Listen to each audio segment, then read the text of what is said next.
10, 9, 8, 7, 6, 5, 4, 3, 2, 1, 0.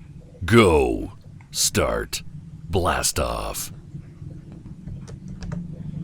बिस्मिल्लाहिर्रहमानिर्रहीम। अस्सलाम वालेकुम रहमतुल्लाह। हम लोगों ने अपना सिलसिला शुरू किया हुआ है national book foundation for the federal board exam 9th class, और चैप्टर नंबर 2 पे हम लोग पहुंच गए हैं, जिसका नाम है क़याम Pakistan, the making of Pakistan. Chapter के अंदर चलते हैं। पहले इसकी MCQs एक्सरसाइज वर्क करते हैं, फिर उसके एक्स्ट्रा जो शॉर्ट और लॉन्ग बनते हैं पहले वो करते हैं। चैप्टर मेरे पास PDF में मौजूद है, मैंने खुद बना ली इसकी अल्हम्दुलिल्लाह। MCQs के पहले कर लेते हैं। वासराय लॉर्ड कर्जन ने बंगाल को 2 हिस्सों में डिवाइड कर दिया था। शिमला डेपुटेशन, जिसको शिमला वफ्द कहते हैं, उसको कब जो है ना वो ग्रांट मिली थी हुकूमत की तरफ से, यानी जो कुछ वो डिमांड्स चाहते थे उनको डिमांड्स कब मंजूर हुई। ये 1909 की मंटो मार्ले इस्लाहात हैं, वहाँ पर इनकी डिमांड्स को मंजूर किया गया। मोहम्मद अली जिन्ना कायद-ए-आज़म ने मुस्लिम लीग को ज्वाइन किया 1913। शिमला में जो कॉन्फ्रेंस हुई थी जून 1945 में हुई थी, इसमें ऑप्शन मिस्टेक है, इसमें से कोई ऑप्शन ठीक नहीं है। आप किताब पे देख सकते हैं। 1946 जो है वो तो काबीना मिशन था, 42 क्रिप्स मिशन था, करारदाद लाहौर थी, 44 में कोई अहम वाक़या नहीं था, तो इसकी डेट अपने पास से लिख लें 1945। दिल्ली में जो कन्वेंशन हुआ नुमाइंदों का, मुस्लिम लीग के जो इलेक्शन जीते थे वो हुआ 1946 में। इंडियन नेशनल कांग्रेस 1886 में एक अंग्रेज़ A.O. ह्यूम ने बनाई थी। ऑल इंडिया मुस्लिम लीग 30 दिसंबर 1906 को बांग्लादेश के दारकूमत ढाका में, उस वक़्त बांग्लादेश नहीं था, बंगाल था, मुस्लिम बंगाल कहलाता था, और उसको सूबा था और उसका कैपिटल उस वक़्त ढाका हुआ करता था, तो ढाका में हुई थी। मुस्लिम लीग का जो मैनिफेस्टो है वो कब रिवाइज़ किया गया नए हालात के मुताबिक, वो है तहरीक खिलाफत के बाद, दूसरे पहले जंग अज़ीम के बाद 1920 में। पहले मुस्लिम लीग और कांग्रेस मिलकर उन्होंने जदोजहद की थी, बाद में मुस्लिम लीग को समझ आ गई कि बेहतर है कि अपना खुद अलहदा बरकरार रखा जाए, तो फिर वो उनसे अलहदा अपने प्लान को चेंज किया। कांग्रेस कमेटी जो 1928 में थी, जिसने नेहरू रिपोर्ट शाया की, उसका नाम क्या था? मोतीलाल नेहरू उसका नाम था। जो जवाहरलाल नेहरू हैं वो तो बाद में इंडिया के पहले वज़ीर आज़म भी बने थे। क्रिप्स मिशन 1942 में आया ब्रिटिश इंडिया में। डैश कायद-ए-आज़म ने कांग्रेस को छोड़ दिया 1920 में, उनको कांग्रेस की समझ आ चुकी। तभी ऊपर हमने पढ़ा कि मुस्लिम लीग ने उसके बाद अपना मैनिफेस्टो को चेंज किया था। मोहम्मदन एजुकेशन कॉन्फ्रेंस इंतहाई मशहूर इदारा, सर सैयद ने बनाया 1886 में। लखनऊ पैक्ट, मिसाक लखनऊ जिसको कहते हैं, 1916 में हुआ। कम्युनल अवार्ड 1933 में हुए थे। सुल्तान फतेह अली टीपू को शहीद किया गया मैसूर सरंगापट्टनम की जंग में 1799। पहले करते हैं एक्सरसाइज के शॉर्ट, फिर मेरे पास बहुत से एक्स्ट्रा शॉर्ट भी हैं जो बोर्ड में और जो फेडरल बोर्ड की मॉडल पेपर्स की वेबसाइट पर दर्ज हैं, वो भी सवाल इसमें शामिल मैंने कर दिए हैं। फिर उसके बाद इसके लॉन्ग क्वेश्चन बाद में करेंगे। पहले इसके शॉर्ट करते हैं एक्सरसाइज वाले। सर सैयद अहमद ख़ान ने इंडियन नेशनल कांग्रेस की तरफ मुसलमानों को जाने से क्यों रोका, क्यों मना किया? पेज 14 और 15 पे इसका जवाब है। ये जी यहाँ लिखा हुआ है ही डिड नॉट एग्री, आपने यहाँ पर लिखना है Sir Syed did not agree with the Congress philosophy of single Indian nationhood and disagree with its politics and agitation. वो उनकी इस एजिटेशन की सियासत को पसंद नहीं करते थे, उन्होंने इंडियन कांग्रेस को क्रिटिसाइज़ किया, मुसलमानों को इसमें शामिल से रोका। उन्होंने कहा कि कांग्रेस बेसिकली हिंदुओं की नुमाइंदा जमात है, मुसलमानों को सियासत से अलग होकर फ़िलहाल अपने आप को मजबूत करना चाहिए, एंटायर इंडियन पॉपुलेशन। उस क्लेम को रद्द कर दिया कि जो कांग्रेस है वो पूरी हिंदुस्तान ने कहा कि नहीं, ऐसी बात नहीं है। यहाँ तक इसका जवाब। शिमला डेपुटेशन, शिमला वफद पर मुख्तसर नोट लिखें, पेज नंबर 15 यही है। Shortly after the partition of Bengal, तक़सीम बंगाल के बाद डेपुटेशन जो है 1906 में 5 मशहूर मुस्लिम लीडर्स थे, उनके जो था सरकर्दा लीडर उनके वो थे सर आगा खान की क़यादत में। वसराइल लॉर्ड मंटो से शिमला के मकाम पर मिला अक्टूबर 1, 1906 में, और 2 बुनियादी मुतालबात पेश किए। पहले जुतगान इंतखाब का मुतालबा जो बाद में मंजूर हो गया, और दूसरा कि अपनी सियासी जमात मुसलमानों की हो, और वो भी फिर उन्होंने 2 महीने के बाद दिसंबर में सियासी जमात बना ली थी। ये लिखा हुआ है कि मंटो मार्मिड इस्लाहात में उनके इस मेन मुतालबे को 1909 में मंजूर कर लिया गया कि आइंदा जो इलेक्शन होंगे वो जो जमाती बुनियादों पर होंगे, गैर जमाती बुनियादों पर नहीं होंगे। मुसलमानों के लिए अलहदा नशस्तें होंगी। अगला सवाल है, what are the primary objective of Muslim League? जो कायम हुई उसके बुनियादी मकासद क्या थे? तो पहले तो बता दें कि मुस्लिम league was founded in Dhaka December 30 1906 with the prime, ये पहला ऑब्जेक्टिव है, safeguarding number one आप दे दें, safeguarding and protecting the interest of the Indian Muslim and to convey their demand to the British government in peaceful manner। यहाँ तक manner तक 2 हो गया। दूसरा point, the second objective of the Muslim League was to first feeling of goodwill and तमाम दूसरी सियासी जमातों के साथ भी अच्छे ताल्लुकात कायम करना। ये 2 पॉइंट्स थे। उसके बाद है दिल्ली कन्वेंशन पर नोट लिखें, page number 20।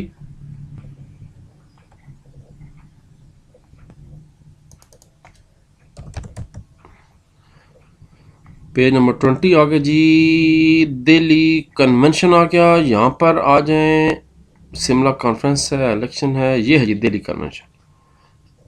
All India Muslim League ने अपने तमाम लेजिस्लेटर नुमाइंदों को कन्वेंशन के लिए बुलाया और हेल्ड किया। 7 से लेकर 9 अप्रैल 1986 तक ये काम हुआ। इसमें 500 तकरीबन सेंट्रल और सूबाई मेंबरान जो है वो सारे शरीक हुए जिन्होंने मुस्लिम लीग के टिकट पर इलेक्शन लड़ा था। और मुसलमानों ने इसमें एक डिमांड की, इसको डेली रेजोल्यूशन भी कहा जाता है, कि उन इलाकों में जहाँ मुसलमान अक्सरियत है उनको वहाँ पर हुकूमत बनने दी जाए और इंडिपेंडेंट स्टेट जो है ना वो पाकिस्तान बनाई जाए इन इलाकों को मिलाकर, जहाँ से मुस्लिम लीग और मुसलमानों के नुमाइंदे जीते थे। यहाँ तक उनकी डिमांड का भी जिक्र हो गया और कन्वेंशन का भी जिक्र हो गया कि क्यों आया था और कब हुआ, ये भी बता दिया। 7 से 9 अप्रैल 1946 दिल्ली में। जनाब गांधी टॉक्स पर मुख्तसर नोट लिखें, ऊपर वाला पेज है, ये है जी। इस पे शॉर्ट नोट लिखना है। शॉर्ट नोट ऊपर से शुरू होगा, यहाँ से। A series of meetings took place between the 9th and 27th September at Qaid-e-Azam residence in Bombay. Unfortunately, अच्छा यहाँ पर आपने लिखना है कि किसके दरमियान। A series of meetings took place between Qaid-e-Azam Muhammad Ali Jinnah and Gandhi on 9th and 27th of September। तो दरमियान में कायद-ए-आज़म का और महात्मा गांधी का भी जिक्र आपने करना है। यहाँ से चलते चलते जनाब मुकम्मल हो जाएगा लीव इंडिया तक, आपने सारा जवाब देना है। अब दरमियान में मैंने कुछ और भी मार्किंग की हुई है, इसका भी एक चक्कर है। ये एक एक्स्ट्रा सवाल है, मैं आपको पहले वो कहा देता हूँ। ये है कि मेजर डिफरेंस क्या हुए कि जनाब गांधी मुज़ाकरात क्यों नाकाम हो गए, क्या असल में दोनों में बुनियादी फ़र्क क्या था बाबा जनाब की सोच में और गांधी की सोच में। तो उसका सवाल का जवाब ही पहले मैं यहीं पर करा देता हूँ। तो उसका याद शुरू होगा, Quaid-e-Azam fail to convince Gandhi on Muslim demand. मुसलमानों की जो डिमांड थी सेपरेट होमलैंड्स की, वो गांधी मानने के लिए तैयार नहीं था। यहाँ तक फिर यहाँ से गांधी कहता था कि कायद-ए-आज़म साहब बादशाह बंदे हो, पहले मिलजुल कर अंग्रेज़ों को यहाँ से निकालते हैं, उसके बाद फिर आपस में फ़ैसला कर लेते हैं कि क्या करना चाहिए अगेंस्ट ब्रिटिश रूल। लेकिन कायद-ए-आज़म साहब कहते थे कि मुझे गांधी की बातों पर एतबार नहीं है, इसलिए कहते थे कि अंग्रेज़ों को यहाँ से जाने से पहले मसला पाकिस्तान का हल करना चाहिए। A Muslim independent homeland should be decided before the British leave India. इस वजह से ये कॉन्फ्रेंस नाकाम हो गई, क्योंकि गांधी जो है वो मुसलमानों के अलहदा वतन की तरफ नहीं आता था, तो बात ख़त्म हो गई। तो ये जवाब था यहाँ से लेकर पहले यहाँ तक, उसके बाद गांधी से लेकर यहाँ तक। अगर आज एक्सरसाइज का शॉर्ट के इस पे शॉर्ट नोट लिखें तो फिर आपने ऊपर से शुरू करना है। A series of meeting took place से लेकर लीव इंडिया तक। उम्मीद आपको समझ आ गई होगी। अगला सवाल है जी, कायद-ए-आज़म को मिसाक लखनऊ, या इस पे 2-3 तरह के सवाल आ जाते हैं। मिसाक लखनऊ पर शॉर्ट नोट लिखें, या कायद-ए-आज़म को एम्बेसडर ऑफ जो है अमन का सफ़ीर क्यों करार दिया गया, क्या हुआ। पेज नंबर 16 देखते हैं।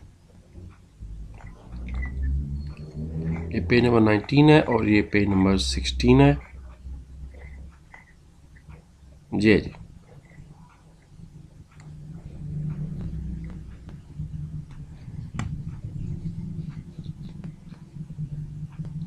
The scheme known as the Lucknow Pact 1916 was based on the principle of self-government in India under scheme of International Congress for the first time. इसमें पहली दफ़ा जनाब मुसलमानों और कांग्रेस के नुमाइंदों ने इकट्ठा इजलास किया, सदारत की। तो बाद में सरोजनी नायडू बड़ी मशहूर थी, बाद में वज़ीर आला भी बनी। उन्होंने क़ायद-ए-आज़म को ambassador of Hindu Muslim unity का नाम दिया एंड ही डिड इट, और वो वाकई इसको डिज़र्व करते थे। तो इसको एम्बेसडर ऑफ द पीस भी कहा जाता है और ambassador of the Hindu Muslim unity भी कहा जाता है। ये बताना आपने। अगला सवाल है, एक्स्ट्रा सवाल की बात होगी, ये मैंने गांधी टास्क करा चुका हूँ। अगला सवाल है, कंपेयर करें क्रिप्स मिशन को और कैबिनेट मिशन को। बड़ा टेक्निकल सवाल है, दोनों को कंपेयर करना है। पहले पेज नंबर 18 पे क्रिप्स मिशन और फिर पेज नंबर 21 पे काबीना मिशन। ये है पेज नंबर 16। हम आते हैं जी पेज नंबर 18 पे। ये है 1942 क्रिप्स मिशन। ये यहाँ से आप शुरू करेंगे। द क्रिप्स मिशन ने कहा था, क्रिप्स मिशन आया था 1942 में, वॉज सेंड टू इंडिया। उसके बाद यहाँ से क्रिप्स मिशन क्या कहता था, उसकी मेन प्रपोजल्स क्या थी, वो आपने बताना है कि डोमिनियन बना दिया जाएगा हिंदुस्तान को, यूनियन हो जाएगी जंग के बाद। फिर क्या होगा, the Muslim League also rejected, मुस्लिमीन इसको रिजेक्ट कर दिया था क्योंकि इसमें अलहदा मुल्क की बात नहीं की गई थी।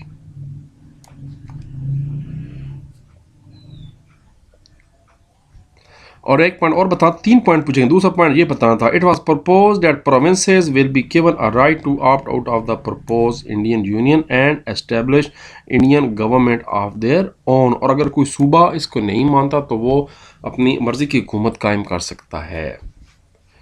अब इसी से आगे पेज 21 पे चलते हैं, जहाँ पर जिक्र है कि काबीना मिशन क्या आया था। काबीना मिशन आया था जी 1946 को। ऊपर आपने बता देना है, पेज नंबर 21 है। ये काबीना मिशन 1946 में आया। काबीना मिशन का पहला नुकता क्या था, establishment of all India union. ये तो क्रिप्स मिशन किससे मिलता जुलता था, ये बताना है। उसके बाद formation of the interim government बनाई जाएगी, ये बताना है। इसमें भी सूबों का जिक्र हुआ और आइन का जिक्र हुआ था, ऑल इंडिया का हो चुका है। इसका आखिर में आपने लिखना है कि मुस्लिम लीग ने उसने आपको पता है कि क्रिप्स मिशन को मुस्लिम लीग ने रिजेक्ट किया, मगर काबीना मिशन को मुस्लिम लीग ने एक्सेप्ट कर लिया क्योंकि उनको उम्मीद थी कि ये जो ग्रुप बनाए जा रहे हैं सूबों के, इसमें पाकिस्तान बनने का चांस मौजूद है। लेकिन नेहरू ने कहा जी कि हम इस मिशन को नहीं मानते, क्योंकि वो नहीं चाहते थे कि मुसलमानों को किसी हद तक आज़ादी मिल सके। तो इस तरह ये वाला आपने जो पॉइंट्स है ये बता दें सवाल में। ऑल इंडिया मुस्लिम लीग किस तरह जो है ना, पाकिस्तान मुस्लिम लीग जो थी वो सबसे बड़ी पार्टी बनकर उभरी। पेज नंबर 20 पे ये जनरल इलेक्शन की बात हो रही है, इससे ऊपर वाला पेज है। यहाँ पर election of the central and provincial assemblies are held in winter 1945, सर्दी में हुए थे 46 में। उसके बाद यहाँ से मुस्लिम लीग वो तमाम सीटों पर जीत गई, जहाँ ने अपने नुमाइंदे खड़े किए। 446 में से जीती और 495 सूबों की सीटें भी जीत गई थी। और फिर मुस्लिम लीग इस काबिल होगी कि उसने अपने 3 इलाकों में हुकूमत बना दी। बंगाल में उधर से बन गई और इधर से जनाब पंजाब और KPK को छोड़कर बाकी दोनों सूबों में यानी सिंध में भी हुकूमत बन गई मुस्लिम लीग की, और बलूचिस्तान में भी हुकूमत उन्होंने अपनी बना ली। 3 सूबों में हुकूमत उनकी मुस्लिम लीग की बन गई। इस तरह ये साबित हो गया था, कांग्रेस के लिए बहुत बड़ा धचका था कि भाई ये मुस्लिम लीग जो है, वो तो कांग्रेस समझती थी कि हम सबसे बड़ी नुमाइंदा जमात हम हैं, लेकिन साबित हो कि नहीं भाई आप नहीं हैं, मुस्लिम लीग है मुसलमान की सबसे बड़ी जमात। 3 जून मंसूबे के 3 नुकात बयान करें, पेज नंबर 22। एक्स्ट्रा सवाल, 3 जून प्लान, ये आगे जी। पहला point, the British will transfer the power to the new state India. Pakistan को 15 अगस्त 47 एंड नॉट, पहले था 1948, बाद में कहा गया जी कि नहीं भाई अब हम 1947 अगस्त में हुकूमत 15 को दोनों मुल्कों को ट्रांसफ़र कर देंगे। दूसरी बात, पंजाब बंगाल की असम्बली के अलग इजलास हुए थे। अच्छा, यहाँ पर दरमियान में उन्होंने मिस कर दिया है, जो उर्दू की किताब है वहाँ पर सही पॉइंट लिखे हुए हैं। मैं रिकमेंड कर रहा हूँ कि उर्दू की बुक से जो है ना, या जो मेरा लेक्चर है उर्दू वाला चैप्टर 2 का, वो लाजमी देखें और इस सवाल के जवाब वहाँ से तैयार करें आप, क्योंकि यहाँ पर कोई ज़्यादा अच्छा नहीं लिखा हुआ। पहला पॉइंट तो ठीक है, मगर दरमियान में उन्होंने इसका डायरेक्ट सोल्यूशन बता दिया। दरमियान में जो मेन पॉइंट थे वो उन्होंने बताई नहीं है, ना उन्होंने शाही रियासतों का जिक्र किया, ना उन्होंने सूबों का जिक्र किया। What is the major Lahore resolution की क्या इंपॉर्टेंस है वो आपने बताने और उसके बेसिक पॉइंट लिखें। पेज नंबर 18 करारदाद लाहौर 1940 करारदाद लाहौर आ गई जी ऊपर। ये है जी लाहौर रेजोल्यूशन 1940 जो लॉन्ग क्वेश्चन नंबर 1 भी है। यहाँ से स्टार्ट करेंगे। The Muslim League met on 27 annual इजलास था जो कि 22 से लेकर 24 तक जारी रहा और इसमें जनाब 23 मार्च को एक करारदाद पेश की एक के फजल हक साहब ने जो बंगाल के वज़ीर आला थे। और इसके जनाब करारदाद के बुनियादी नुकात ये हैं, ये वाला जी जोग्राफिकली यहाँ से लेकर के वो इलाके जो वहाँ मुतसल इकाइयाँ हैं उनको मिलाकर एक या दो मुसलमानों की आज़ाद स्टेट कायम कर जाए। शुरू में इसका नाम लाहौर रेजोल्यूशन था मगर हिंदुओं ने मजाकन इसको पाकिस्तान रेजोल्यूशन कहा तो फिर बाद में इसका नाम पाकिस्तान रेजोल्यूशन ही पड़ गया। ये आपने बताना है सारा, ये जो पैराग्राफ मैंने बताया वहाँ से लेकर पहले ये ऊपर वाली 2-3 लाइनें उसके बाद द मोस्ट इम्पॉर्टेंट से लेकर रेजोल्यूशन तक। उसके बाद कायद-ए-आज़म ने अपने 14 नुकात और कोई से 2 नुकात बयान करें। अब ये 2 नुकात इस किताब में हैं ही नहीं, इसके लिए आपको पंजाब की किताब चेक करनी पड़ेगी। मैं ज़बानी बता देता हूँ। पहले तो इसकी डेफिनेशन कर लेते हैं। Presented is famous 14 points, page number 16 पे चलते हैं, फिर आपको मैं बताता हूँ कि इसका करना क्या है। ये पेज नंबर 17 है और ये है जी पेज नंबर 16। ये है The Qaid-e-Azam called a meeting of the All India Muslim League on Delhi in 1929 and presented a famous 14-point formula which he declared were the minimal demands of the Muslim। ये बात बतानी है, ये नहीं बताना जरूरत कि डिसअपॉइंटेड थे, सिंपल कर दें the Quaid-e-Azam called a meeting मैंने। और अब उसके बाद 2 पॉइंट बताने। अब ये पॉइंट इस किताब में नहीं है तो आप ज़बानी सुन लें। पहला पॉइंट करें कि आइंदा आइन वफाकी तर्ज होगा जिसमें सूबों को मुनासिब नुमाइंदगी दी जाएगी। उसके बाद सिंध को बम्बई से सेपरेट करके एक अलहदा सूबा बना दिया जाए। सूबा सरहद और बलूचिस्तान में बाकी सूबों की तरह इस्लाहत नाफ्ज़ की जाएँ। ये 3 आसान पॉइंट्स हैं तो ये 2-3 पॉइंट याद कर लें, वरना बेहतर है। जो नई किताब आई है 9th की पंजाब बोर्ड्स की, और मेरी वीडियोज़ भी हैं उसमें ऑलरेडी, तो वहाँ से आप ये 2-3 पॉइंट्स कर लें क्योंकि ये सवाल बोर्ड में आ सकता है। इसके 2 पॉइंट्स बताने ज़रूरी हैं। बस ये 2 पॉइंट रख लें कि आइंदा आइन वफाकी तर्ज का हो जिसमें सूबों को मुनासिब नुमाइंदगी होगी।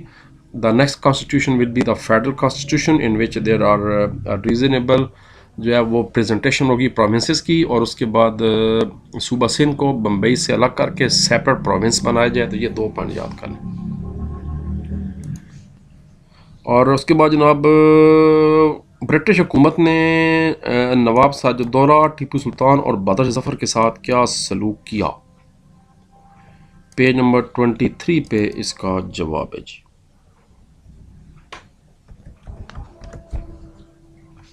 ये आप बता दें कि नवाब साजुद्दौला को बंगाल में 1957 की जंग प्लासी में शहीद कर दिया गया। सुल्तान फतेह अली टीपू को मैसूर में सरंगापट्टम की जंग में 1799 में शहीद कर दिया गया। ब्रिटिश ने आखिरी मुगल बादशाह बहादुर शाह जफर को गिरफ्तार करके रंगून भेज दिया जहां उनकी बाद में वफात हो गई। तो ये आपने इसका जवाब बता देने हैं कि अंग्रेज़ों ने नवाब साजुद्दौला, सुल्तान फतेह अली टीपू और बहादुर शाह जफर के साथ क्या सलूक किया था। लॉन्ग सवाल कराते हैं जी। पहला सवाल है लाहौर रेजोल्यूशन, पेज नंबर 18।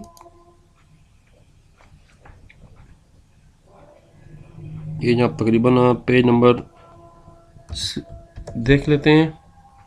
और ये तो पिछले सवाल आ गया, गड़बड़ होगी। पहले तो मैं एक्सरसाइज दोबारा निकाल लूँ। ये दूसरी एक्सरसाइज है, ये एक्सरसाइज है दूसरी, जी आगे जी। तो जनाब पहला सवाल है लाहौर रेजोल्यूशन, पेज नंबर 8।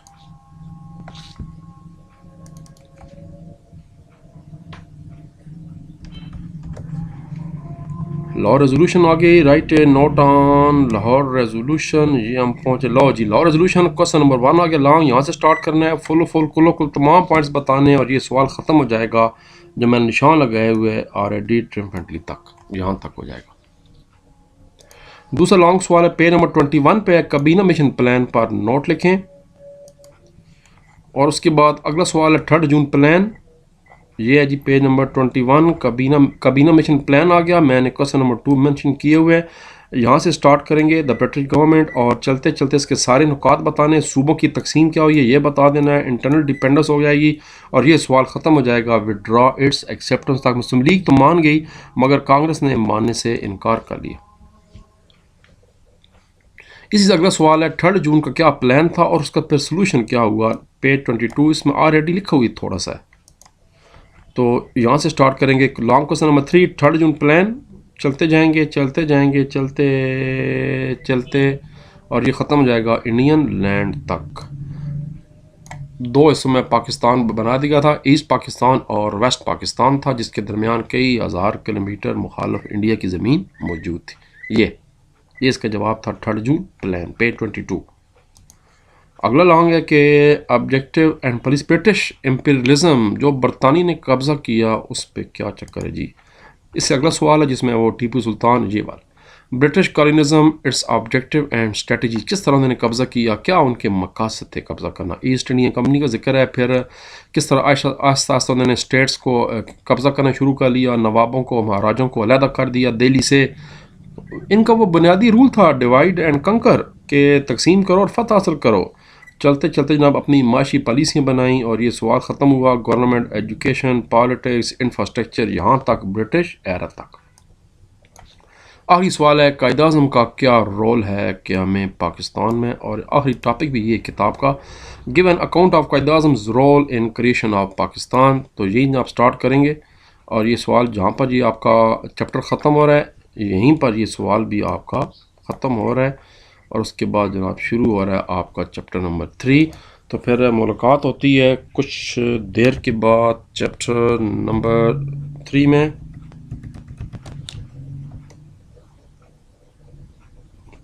तब तक के लिए अपना ख्याल रखिए। मैं अभी नमाज़ पढ़ता हूँ, आप भी नमाज़ पढ़ें और उसके बाद जनाब शुरू करते हैं चैप्टर नंबर 3। अल्लाह हाफ़िज़। पाकिस्तान जिंदाबाद।